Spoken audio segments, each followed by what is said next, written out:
tu tapo inga le tunu nei tu lao le uli tala mo lau wha mai tala tomua. Mai le au whai loko e o i mawhine ngā rurua whaatari tane whaavale eina tangata whainga runga whaavai temi. Ke le se atu ngalunga risoi fo malolo ina ring sila le whaasalonga o tangata whainga runga si nia whaamawai. Ta longa mo mua sa vea mo le moana Pasifika sa tu e whao ese e manu malo au mai ele taimi. Pa whanga mai ngat whaalu te leino nei tala. O se mata upolo te mai neo sta te whainga ruanga mai Pasifika sa to ki poti ese ina wasola ese mai whaato anga Tasman ma maua muli ane o lona nofo mo se mafine whainga ruanga whaatari tane o le sex worker. O se mata upuala ngā ia tungalunga e winga i le whaavare ino tangata e awina mai i lalo le por kalame o ngā ruanga whaavai temi. O se emaili whaalilo lilo sa awina atu vanga o tala le staff. Wa whailo ai se whaatinonga whaalilo lilo ni whainga whaatari tane atu tongi po le underground prostitution ring. Ta taula i eitanga ta whainga runga Pasifika piki whala au.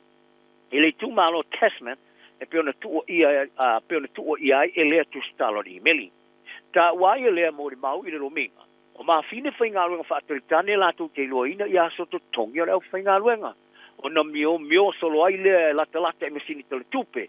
I taulanga la aite pe o motu eka, mariwaka. Ma le wha moe e whaato sina toi tangata whainga ruenga. O ni iso tangata whainga ruenga sa malanga mai ilaro le porkala meo ngā runga whaavai temi sa whaate tea mga ruenga. Ono ni whiuso inga ma mawhine whaatari tani tua mai o i tūla whainga ruenga. Pei tai, o le tūlanga sa whaana na aina. Ni patia le staff, sa whaalongo ina fwoi ni te usanga mai i isi mori mau. E ngā rurue wāwāla lata matata whainga ruenga i ngā runga whaavai temi. O mawhine ngā rurue whaatari tani o ni isi o teime pūle e kengi. E au ina atu i tangata whainga runga whaavai temi. E whaavale eina o nole le nofo mau mai mau la tō ainga mai Pasifika. O tangata whainga ruenga i masane o nā rolofa i nei mawhine. Ma whaawa wai o na whaavale eina. Ia la tō steleni. Ma whaamata uina i le tau le i pūlenga. Ai po o la tō ainga pe a whai e le tongi e la tō. Ta ua nei moni mau, o nisi o taimi, e ta ua nei mawhine, ua maua i maa tanga tau tina. Ina ia mawhai ona tele tupe rutongi atu. E se mata upu Tasman, o se tama whai ngā runga whaavai taimi mai tonga. Ta whaato sinatu mai le whaato anga i ngalue ai, e se mawhine whai ngā runga whaatari tane i le vairuanga o le pō.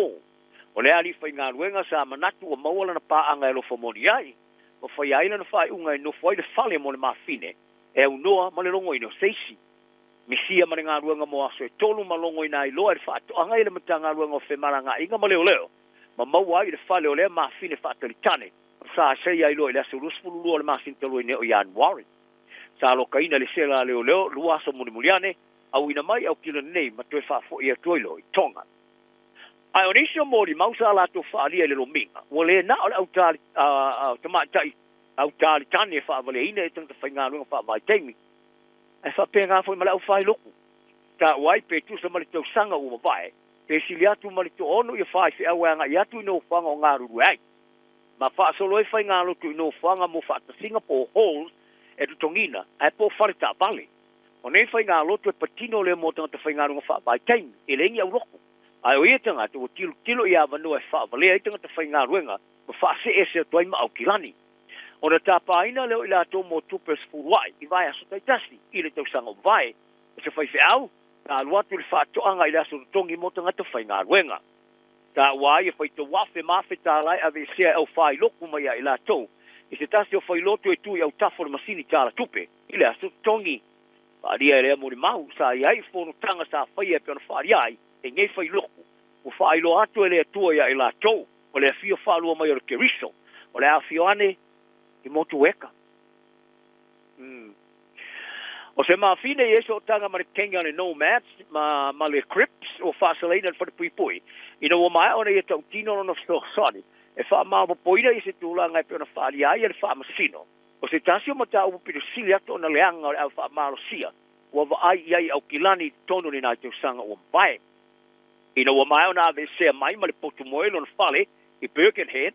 E se kulupo tangata wha o penga ina sa o whale wha maalosi i le whale ma fōringa e kawa i le vairuanga o le pōi a iuna le rafa malu futolu o le tamaitai a Kaila Power ta aveina i le whale Glen Eden o le mawhine o lo molia nei Bernadette Rawiri e re tono luas fu whaaso sa kitai a iai Power mani whainga sa wā e au fia le wha wana sa seina e au fia i mani wha ngai no pate ta polo po baseball bat susunu i whangu kasa po blowtorch i se tasi o teimi ta fa mata wina ia ila to ta fio yo la sunuina ona I oi mata malongo ia pikilon tamata ma ilima mana o tpese sa saina ona lima sa mala fa mate la ina mo aso lima tu ule tapta ele malulu e no mani lava e popalan keke tu ule fana I ona folinga ta fa tonu ina fo ya o ia se fanua tu ma oti Northland e eli se pu e pe sa longo ia olona tunga mau ma tu ule tonu ule keli ule ta vale ma lima sa seia o le pongai o nei sa wanga e pe sa fa ia e fa masino Judge Brooker Gibson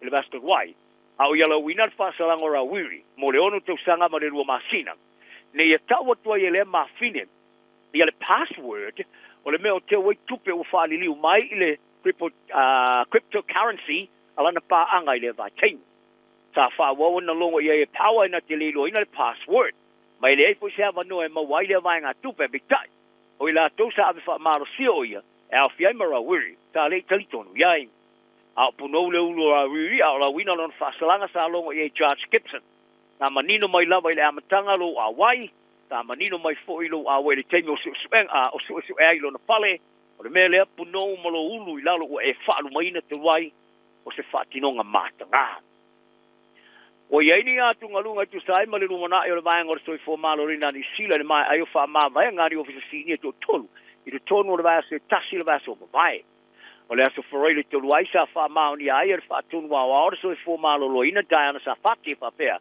o le aso te puese mai lon to finga fituaso ai whatoa mai atu na wha ma vai wha posei I le tama tai o fisilo so e fo malo loina whe pule ai machi apa ai to e wha ma sino toe o lana whengainga o le amtanga o le vai aso mo vai sa wha iai fo e wha tonu so e fo malo loina Dr. Nicholas Jones o le aso te pu ilalo mo lon to finga e pena fo foina le masilo nei ai to e taliu lona tiu te masani ta falia se pulea I wo o le tai me pase to le sulu inisio lima malana fa ma vainga sa te foi mali li e mar kom sino sto fo malo loina lista levi e ulava sa li puti ai le lominga ale the post te falia I levi e manao I se ofisi sile fatino fo fatino nai lole naole tala no iai o le ri tu si fa to so fo malo loina Ian Powell tai falia o ia fa ma vainga o fa so ai tu masani ile mai ai se vai tau le mautonu mo fatinonga soi fo maroloina mai ta wai o lo ia le fai nga malo e foringa mai o lo fa tafa mare la lave fai ngo fai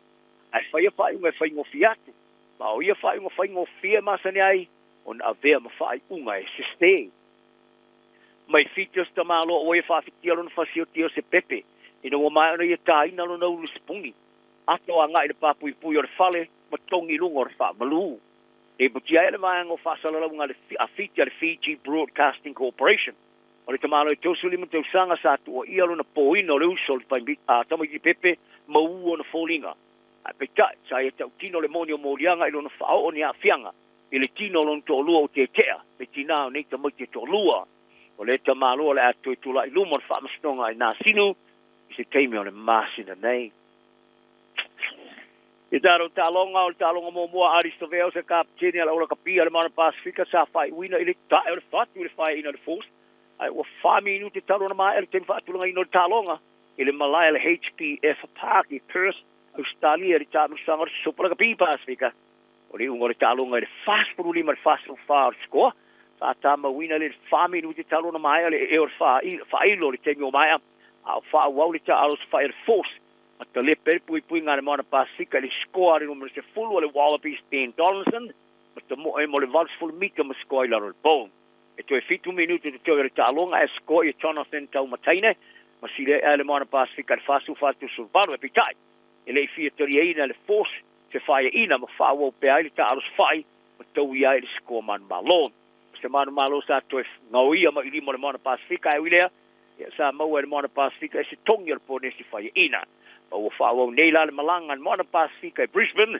o le talonga ma Queensland Red po resto Freile o yungo I talonga supra kapi Pasifika fa ingo le vaso ta tuito wi le Chiefs ia la tu fa ina le Blues eso nga champine ko santa wai le man malo suli ma so fa po le Night Brumbies ta man malo le Fijian draw a fiti le sa fa ai to frontos pro Waratahs man malo il Highlanders to su fiti to frono ma Crusaders ta fatto il loina il Hurricanes to su tolu sulima Ale te mena isa whaalonga ina Joseph Aukusa Swali. Yari tūlanga vevela tēro tālonga e whaale Wallaby sa tālo ele tūstanga umvae in malanga tā milo Europa.